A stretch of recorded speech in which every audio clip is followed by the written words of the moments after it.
I've had this account since 2013, and from then I've been platinuming games on and off, but lately I have been having an addiction of platinuming games, and this is what a level 280 account looks like. I have 17 platinums, 96 gold, 457 silver, and over 1.5k bronze trophies. I'm going to start from the bottom of the list because that's where it starts, and some of these you might see a repeat because I played them on the PS Vita, or I probably played them on the PS Portal. Some of them they were just testing out different games. First one on the list is Jak 2. This one holds a special place for me because I grew up with one of the nostalgias on the PS2 time. I grew up playing Jak, Ratchet, Sly, and most of the trophies I earned from Jak 2 was from the story related missions, and I collected gems along the way. The only thing that I needed was the orbs, and I think for one of them there was a glitch for the orbs to get it, and I did it that way, which I'm kind of like not happy about. Looking back at it, I kind of wish I did it the authentic way, but I earned this trophy in June of 2013. Next we have Star Wars Battlefront 2. This was the first online game that I actually got a platinum for. Normally I don't really go for platinum trophies that have online ones. I don't know why, I can't really explain it, but they just don't appeal to me. But I had a lot of fun platinuming this game. I really loved the graphics of the space battles and the land battle. I really thought it was a remake of the Star Wars Battlefront 2 that was on the PS2 version, but overall I really loved it. And I earned this trophy in 2017, and it's my rarest one at 0.1%. Next we have Ratchet and Clank. This one was basically a re-imaging the original game, and everything feels more modern, especially the weapon and the gameplay for this. Most of the trophies were pretty straightforward, but there were a few that were a bit grindy, like the collectibles, and definitely maxing out all the weapons to max level. There was nothing difficult about this trophy. This one was quite enjoyable, exploring different planets and getting the collectibles. It was really nice seeing the game updated to the PS4, being more colourful and more detailed. Overall, this platinum was quite chill and it was quite fun, nothing too stressful. This is definitely a good game if you're starting out platinum trophy hunting. Next we have Infamous Second Son. Another great and fun game to platinum. I like the element where you make the decision and the decision influences the game and the ending for it. You could either do have a good karma or a bad karma. You need both of them anyway to platinum the trophy, and I like the powers that they have in there. I would say this is quite a very creative game. I don't think I've played any other game quite like this. This is what makes it really enjoyable and an overall chill platinum. Next up we have Lego Star Wars The Force Awakens. I pretty much played every Lego game there was on any console on all the consoles that I owned, just purely playing Lego. I never really played any other Lego game. But I really liked Star Wars because it was my childhood, and there was a lot of collectibles to get when cleaning up. But overall, this one was a nice platinum game, and I like the comical aspect for it for a Lego game as well. This is what makes it more enjoyable. Next we have Bloodborne. I loved Dark Souls, and this was the first game that I platinumed for Bloodborne because I never really platinumed any of the Dark Souls. This was like an introduction to it, and this is where I had a new fondness for playing games, especially hard games like Dark Souls, Bloodborne, Sekiro. Platinuming this game was a bit hard because some of the bosses were just really difficult and challenging, but that's what made it all the more fun and enjoyable to play, like the satisfaction of when the bosses die. The hardest part was definitely the Chalice dungeons. They take a bit of time, and some of the bosses were just insanely difficult, and yeah, you just need skill and patience. For me, the DLC was the best because I really liked the bosses. The boss fights were just so amazing and they were so much satisfying. Next up is Marvel's Spider-Man. I only played this game because there was a lot of hype around it, and to be honest, I see the hype. It was really fun swinging around New York City. It feels quite incredible. Also, the combat was quite smooth and fun, that you actually feel like Spider-Man. I also like the suits that you can get as well. Some of them are like really new designs and they just really look nice and slick, modern, futuristic, whatever fits your mood is you can just equip it on him. Because of how smooth it was, especially swinging around, getting the collectibles were not bad. They were quite enjoyable actually. I think the only thing that was a bit hard was the challenge missions, especially the stealth. I feel like I took longer than necessary that to do the stealth missions, but other than that, a great game to platinum. Next is Assassin's Creed Odyssey. I normally like the Assassin's Creed games, but there was a time where I just stopped playing the games, and this is the first game that I came back to. And honestly, I really enjoyed it. Maybe it's because I like the Greek mythology and exploring Greece.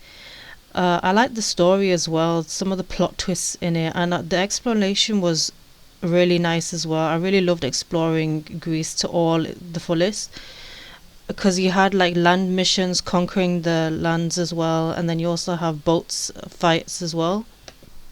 Platinum for this wasn't too bad as well. There was lots to explore, but I would definitely say it was the longest, especially working your way up through the mercenaries trying to get the top place. And also, I liked fighting the mythical creatures, like fighting Medusa, the Centaur, Cyclops. Did feel like it was more of an action role playing game because it didn't really feel like the normal Assassin's Creed game that I usually play and I'm used to. I don't know what it is about it to be honest, but definitely the platinum for this was about dedication than it was difficulty, especially spending many hours exploring and completing the quests.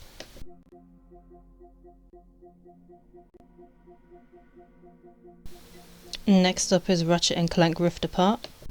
I just really love the franchise and the creativity that it has. Every game just feels different. So, Rift Apart was definitely lots of fun, fast paced action, creative weapons, and of course, those insane dimension rifts. That's what makes every level feel fresh.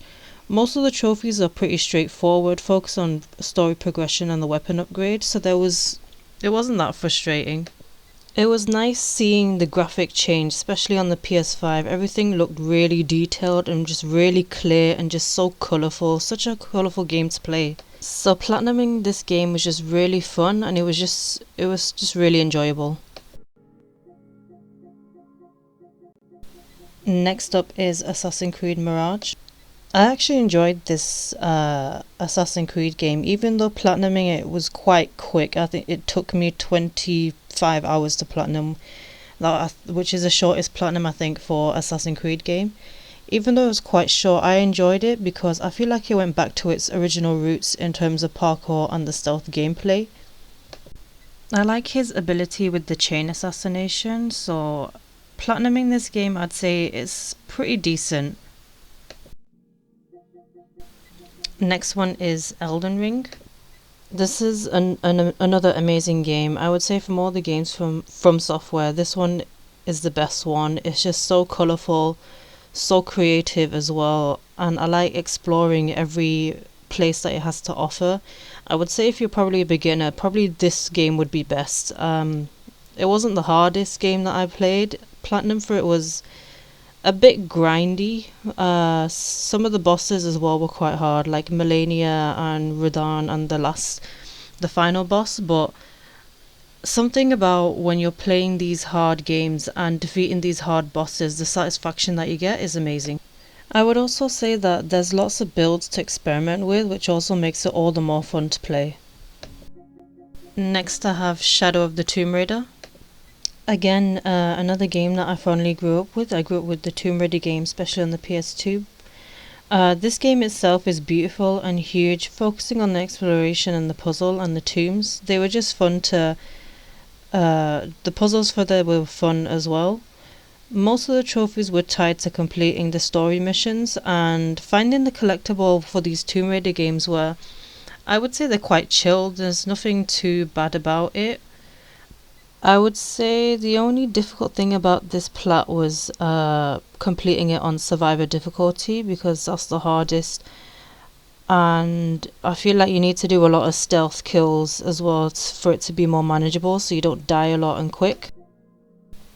Next is Dark Souls 3.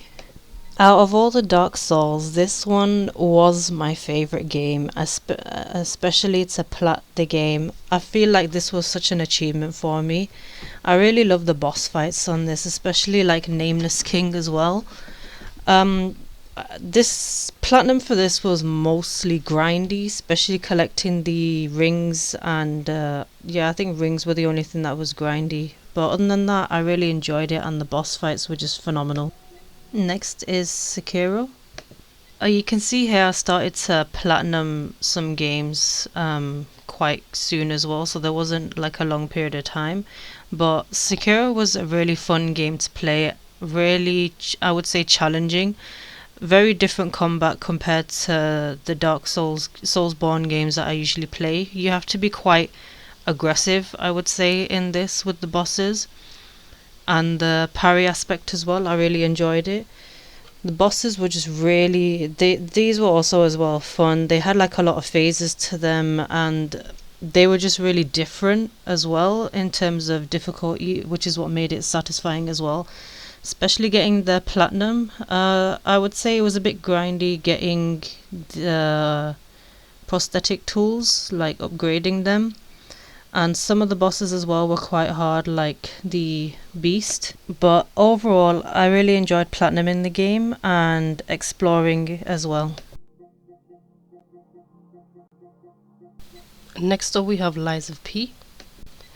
For a game that's not a From Software game or a Soulsborne game, this game is actually quite good, and I would say probably good for beginners introducing to these kind of hack and slash games. This is like a dark twist on Pinocchio, which also you fight puppets as well as like corrupted beings that look like zombies. You also play as a character that's a puppet, but he is a bit interesting. He has the ability to tell lies, which makes him different from other puppets, which also has like a dark inspiration or a dark twist to the Pinocchio franchise, which is what I really liked about this game, the dark element of a childhood movie or a story. And I do like the boss fights from the last three before the game finished. I also have Assassin's Creed Shadows. I actually enjoyed Assassin's Creed Shadow because it was based in feudal Japan era, and I'm probably not going to talk much about this one because I have a video for it, and I only have the ones that are based on the trophy at the moment, so I'm trying to get the videos for the filler, like just to show the story and see how that goes. But yeah, overall I enjoyed the story for Assassin's Creed Shadow and the exploration of Japan. I have Sly Raccoon, which is a classic from the PS2 time that I grew up with. Unfortunately, I didn't really play Sly 1. My most fond memories were Sly 3, Ratchet 3, and Jack 3. Because I was sharing with my uncle on his PlayStation, so playing the game at the beginning to see where it all started from was interesting for me, and I really enjoyed it. This is my latest platinum, and I also will have a video about that coming soon as well. My latest one is Rise of Tomb Raider. Because there is a new Tomb Raider game coming out, I'm trying to platinum the Tomb Raider franchise as much as I can, maybe. I already have Shadow of Tomb Raider. I'm trying to do Rise of Tomb Raider now, and I know there's the definitive edition, but I'm aware that one has multiplayer trophies, and I'm not sure how active it is or if it's possibly achievable or how things are when I get to it, but we'll see how things go. So yeah, I'm gonna make a video on Rise of Tomb Raider as well. In terms of the channel, I would like to continue to do more trophy hunting and documenting my trophy journey with the games that I play, whether it's just a trophy cleanup of the games that I've previously had or from nostalgia times in PlayStation 2. As you can see, I did Sly 1. I'll definitely try to do Ratchet series as well, and Jack. I don't mind platinuming Jack 2 again, but probably do the authentic way, as in getting the orbs the proper way if I plan to do that. So yeah, look forward to the don't forget to hit the like and subscribe button to stay informed and see upcoming trophy videos, whether it's recent games from PlayStation or the nostalgia one. If you enjoy those types of games that you grew up with as well, hopefully you enjoy watching them as well.